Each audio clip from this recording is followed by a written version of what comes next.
Shalom Opa yang Tuhan Yesus berkati, yang saat ini mengikuti ibadah dari rumah masing-masing. Kita berjumpa kembali dalam ibadah PKLU bersama saya Pendeta Miss Peletimu Solomboga. Saat ini sebelum kita memulai ibadah kita, mari kita berdoa.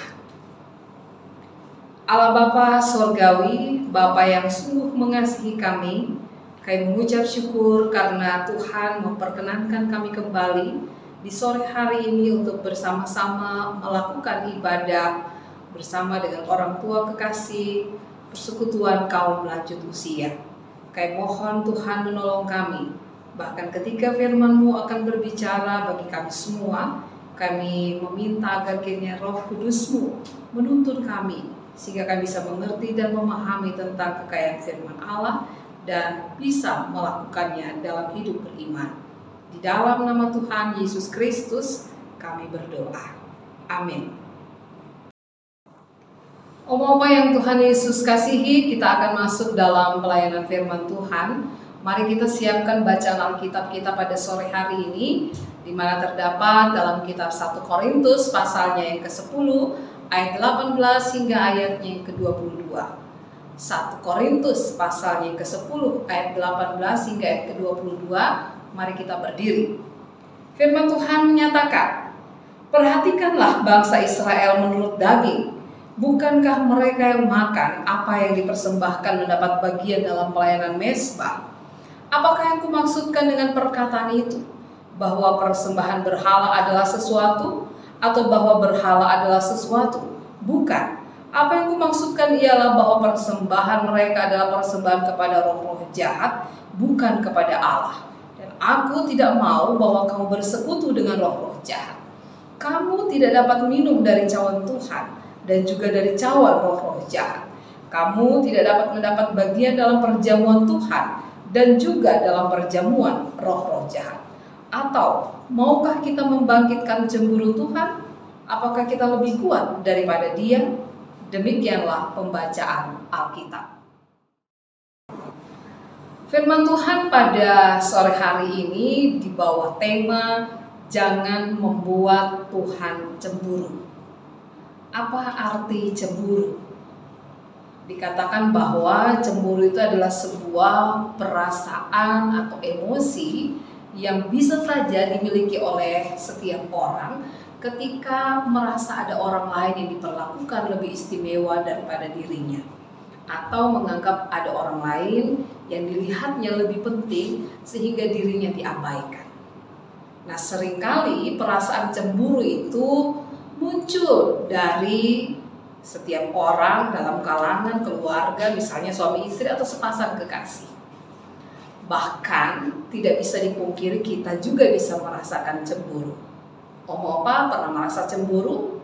Mungkin pernah ketika misalnya ada anak-anak yang lebih memperhatikan hal yang lain dibandingkan kepada oma atau opa. Nah, hari ini firman Tuhan mengatakan tentang bagaimana Paulus yang memberikan nasihat kepada jemaat yang ada di kota Korintus. Apa yang Paulus jelaskan atau apa yang Paulus katakan kepada jemaat ini? Rupanya Paulus mengingatkan tentang sebuah kehidupan di mana mereka diajak untuk memiliki sikap yang setia. Jadi pada waktu itu ada sebuah persoalan di jemaat Korintus di mana mereka melakukan persembahan kepada berhala. Dan itu yang dikatakan oleh Paulus, persembahan kepada berhala berarti mereka sudah bersekutu dengan roh-roh jahat. Nah, itu yang tidak diinginkan sebagai orang-orang yang sudah percaya kepada Allah. Karena jelas itu berarti sudah menduakan Tuhan. Nah, opa yang Tuhan Yesus kasihi, kita tahu bahwa Allah menginginkan agar setiap anak-anaknya bersikap setia, hanya menyembah satu Tuhan saja, dan hanya berserah kepada Tuhan, setia, taat kepada Tuhan. Nah, persoalannya tidak bisa dipungkiri dalam kehidupan setiap hari. Seringkali atau ada banyak orang juga yang sampai hari ini masih juga menduakan Tuhan. Ada banyak kisah ketika ia mengatakan sudah percaya kepada Allah, tapi di sisi lain dia masih bersekutu dengan roh-roh jahat. Dia menyembah ilah-ilah, bahkan dia mengakukan pemujaan, penyembahan, melakukan sesajen kepada yang bukan kepada Tuhan. Nah, ini adalah sebuah persoalan yang dikatakan dalam tema kita, jangan membuat Tuhan cemburu. Apa yang dikatakan firman Tuhan hari ini? Pertama adalah bagaimana kita harus bersikap setia. Oma-opa yang Tuhan Yesus kasihi, saya punya pengalaman di mana ada orang tua yang sangat sulit menghadapi kematiannya, berada dalam situasi penderitaan. Kenapa? Karena belum melakukan pelepasan, karena masih terikat dengan roh-roh jahat. Hari ini kita diingatkan kembali, kalau kita masih hidup dalam persekutuan dengan roh jahat, maka minta Allah di dalam kuasa Roh Kudus-Nya melepaskan kita, sehingga kita tidak lagi menduakan Tuhan. Kenapa? Firman Tuhan katakan, orang yang menduakan Tuhan tidak akan pernah tenang dalam hidupnya. Orang yang menduakan Tuhan tidak bisa mengharapkan sesuatu kepada Tuhan, dari Tuhan. Jadi, kalau firman Tuhan hari ini menyapa kita kembali, maka jelas sekali firman Tuhan. Setialah, setia kepada Tuhan. Supaya apa? Supaya kita hidup tenang.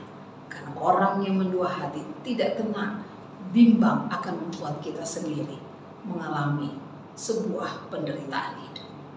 Mari menjadi umat Tuhan yang setia, dan biar oma-opa menjadi teladan untuk menyatakan kepada anak cucu bahwa kesetiaan kepada Allah menjadi modal yang luar biasa, menjadi berkat bagi kehidupan anak cucu, dan diberkati oleh Tuhan. Amin.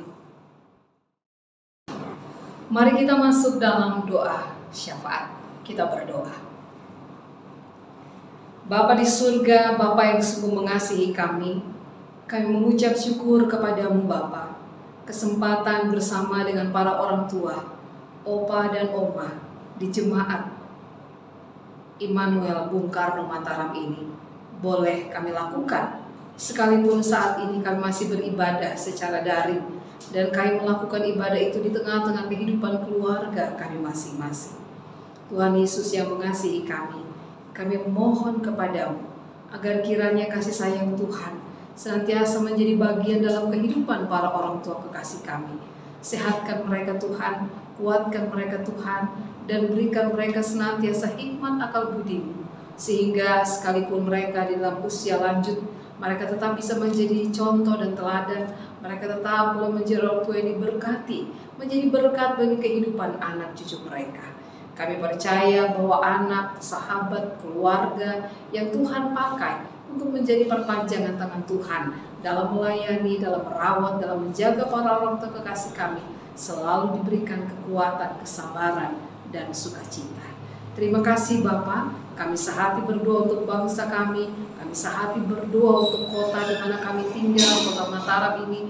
Kami mohon Tuhan Yesus jaga lindungi, sehingga kota kami selalu aman dan senantiasa diberkati. Kami serahkan para orang tua kekasih kami yang sudah lanjut usia.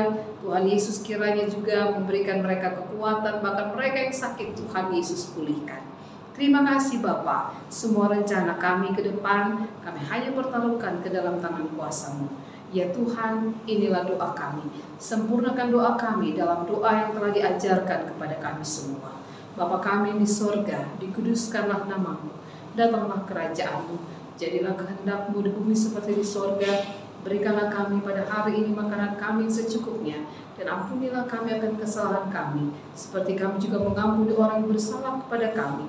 Dan janganlah bawa kami ke dalam pencobaan, tapi lepaskanlah kami daripada yang jahat.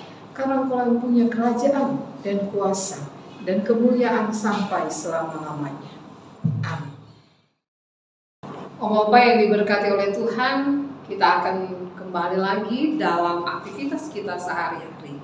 Biarlah firman Tuhan yang sudah kita dengar saat ini boleh menjadi bagian yang membuat kita senantiasa menjadi pribadi yang semakin setia untuk melakukan tanggung jawab kita menyembah dan memuliakan Tuhan. Maka sekarang berdiri, kita arahkan hati dan pikiran kita kepada Tuhan dan terimalah berkat Allah.